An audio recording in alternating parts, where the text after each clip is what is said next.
Hello, this is Resbit, here to talk about the E-liter 4K for a little bit while I show you this neat solo match. So basically, you may have noticed that I haven't been uploading as often as I had wanted to. On my Twitter, I talked about how when Splatoon 2 came out, I was going to be making a ton of content. I'd hoped that a lot of it would be informative. Unfortunately, due to changing life circumstances with work and some other things, it just hasn't really happened. And on top of that, I've I feel like I've just needed to put every ounce of extra time I have basically into improvement because it's just been kind of rough basically. Uh, Chargers have been overall nerfed. I don't know, they've been kind of reworked. They did receive some major buffs in that shots now pierce enemies, so you can shoot through one enemy and kill like two or three potentially. You can honestly even kill four if they're all lined up, but that's very unlikely, of course. And on top of that, unscoped chargers now get the ability to hold the charge, which is huge. This means that unscoped chargers are definitely worth using now versus before they were just kind of the inferior option to scopes. Now I'd say both scopes and unscoped are worth using, which is an excellent change. Um, but like at first they just seemed really weak. I mean, you don't have damage up, of course, which is always tricky to deal with because as a Splatoon 1 sniper, your muscle memory sort of gets attuned to being able to partial charge early and the like. But really, damage up isn't too bad, I don't think.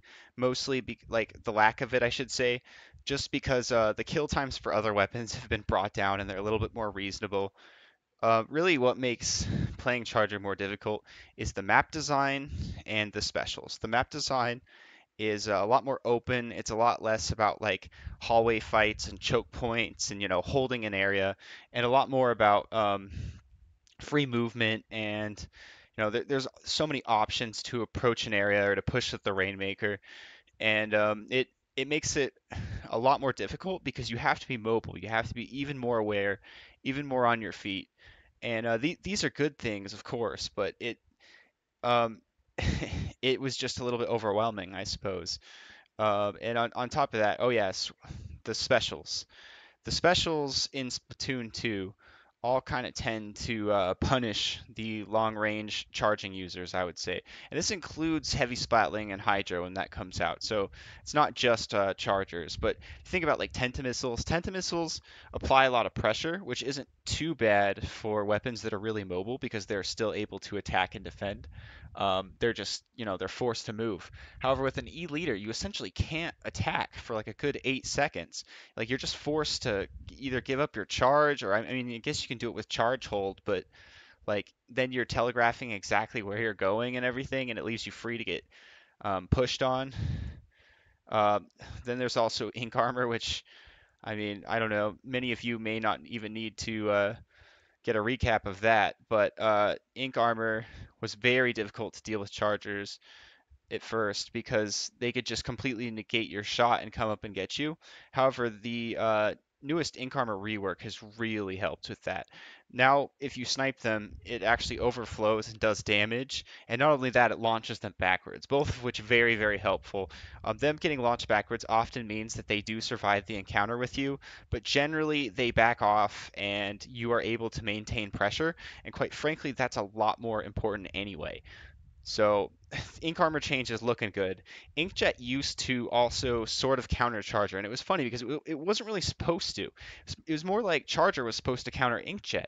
However, it just didn't really work out like that. And the reason is Inkjet just had so many options of movement on top of the one-shot kill and the ridiculous range that Chargers really couldn't do much if they knew how to approach.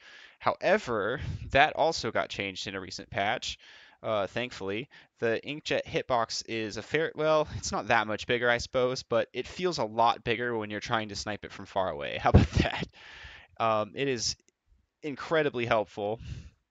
So I'm very pleased with the recent patch. I feel like perhaps they could even go a little bit further, like later on, not with ink armor or inkjet.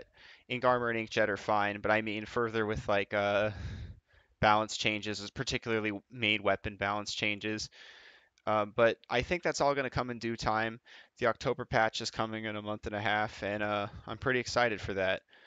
So where do chargers sort of sit on the meta now, you might ask? And I would say Firefin is definitely going to be a staple. Regular Spider Scope might be a staple as well.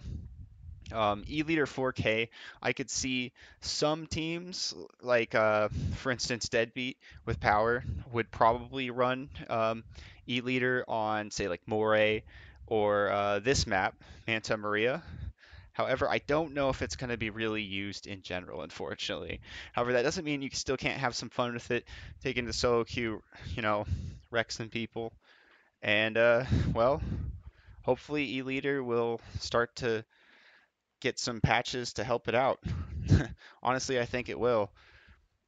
So with that, I guess I will see you guys later. I hope you enjoyed this video, and I'll make more videos like this if you guys liked it. I'll see you later.